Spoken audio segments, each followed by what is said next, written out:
Alright, so make sure to watch this video till the end so you don't miss any important steps. First, open the Skool.com and logged into Skool account. Once you're on the homepage, click on your profile icon in the top right corner and select Profile.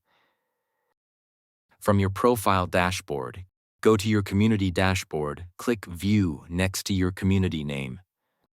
My community is named Community 1, and as you can see, I currently have 2 members. To give someone admin or moderator access, just head over to the Members tab at the top bar of your community.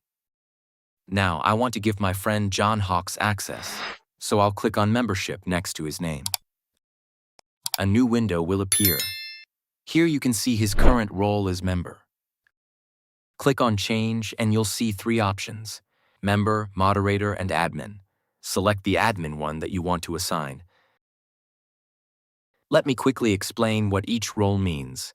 If you're the group owner, which means you created the community, you have full access to everything, including billing and referrals.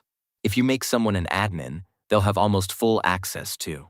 They can manage posts, members, settings, basically everything except the billing and referrals sections. If you choose moderator, they can manage posts, delete comments, remove or ban members, and approve new member requests. However, moderators don't have access to the classroom or calendar settings. And that's it.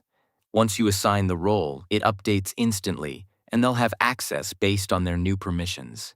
If this video helped you out, please don't forget to subscribe to the channel and like the video. Thanks for watching, and I'll see you in the next video.